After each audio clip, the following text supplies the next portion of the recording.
Hello everyone, welcome back to the Saints Row channel. Today, we're going to be talking about the nature of God, humans, and Satan.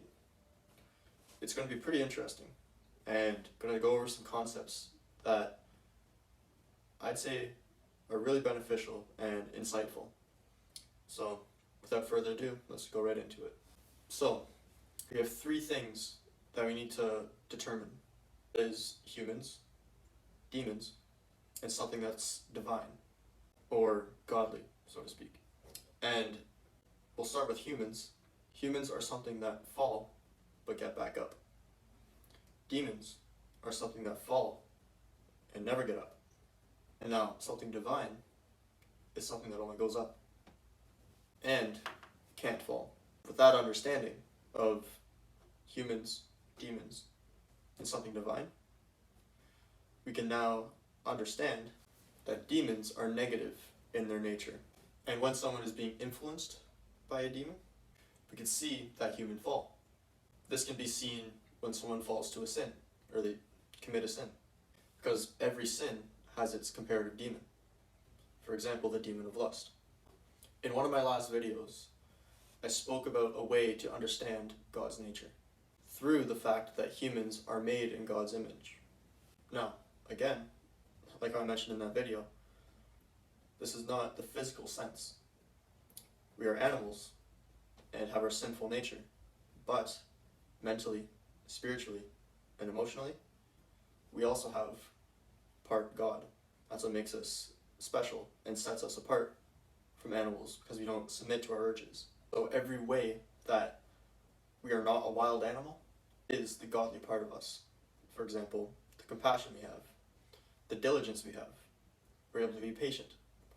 All these virtuous things are what make up God, because He is everything that's virtuous and everything that's loving. He doesn't fall, He's something divine. So, this is one way we can see the nature of God. Since a God that has perfect, infallible reason and wisdom will have no flaws in whatever it does, because God would have no animalistic or sinful nature. And therefore, this God can never be wrong with anything that it does. And this is the God that Christians believe in. Because if you have this thing that's infallible with everything that it does, and it's eternal, it's non-physical, it's able to create and be wise with everything that it does, that is the God that can create everything as we know it. And we can kind of see that by humans, because we can create and do things as well, but it's never perfect, or at least it's very hard to achieve perfect in everything we create. God, on the other hand, since it's divine, like how I spoke about, it can't be or can't have a fallacy in what it does. It's infallible. And now humans have their flaws with wisdom and reason, but we do have them. And therefore, humans aren't perfect, but are capable of having a good result and good judgment, and maybe close to perfect sometimes. And now for demons, I'm not mentioning literal monster type beings that you'd see in like a horror movie, but instead, I'm more mentioning sin, and how demons in someone's life can be seen as this person falling and submitting to a sin or a demon. And now, a demon, sure, it is something that's seen to have extremely high intelligence to lead people astray and make them suffer. They will do this when a person is weak, and mainly use that as their main tactic.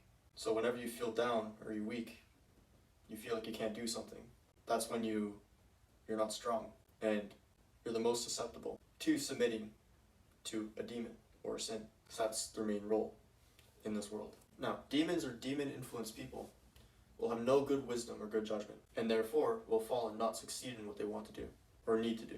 But remember, sins and demons, they're comparative to one another, just like the demon of lust, for example. So what can we do with this information?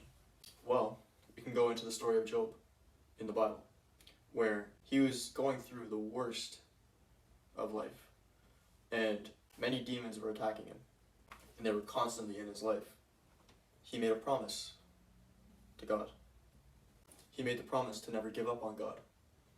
And you have to remember what God is. God being everything righteous, and God being the eternal being. And because Job did this, He made that promise to something that always went up, as opposed to falling like the demon. Therefore, he was eventually saved by his faith. And this means he would never completely fall.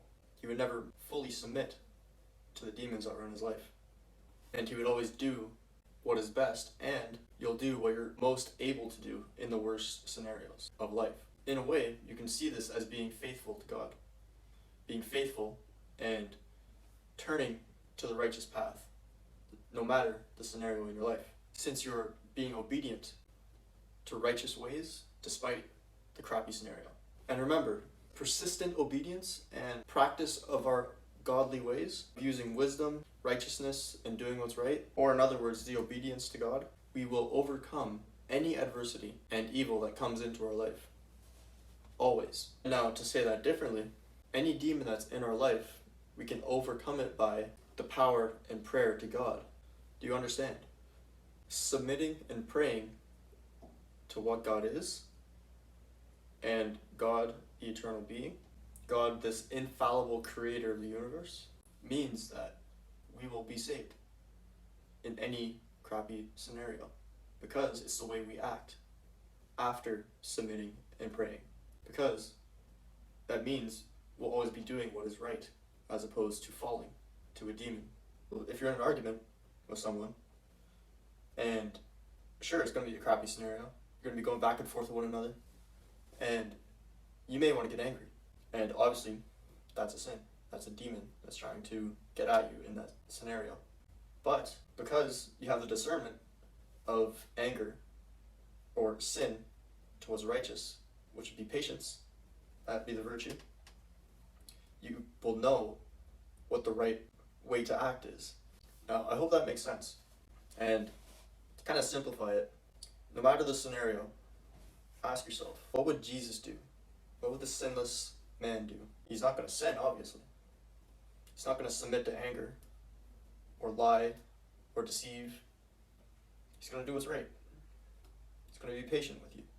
And obviously, he wouldn't even get into an argument in the first place. But if you do catch yourself in these hard scenarios, you want to practice the virtues as opposed to the sins. Now, I'm going to end the video there. So, definitely tune into the next one, and take care.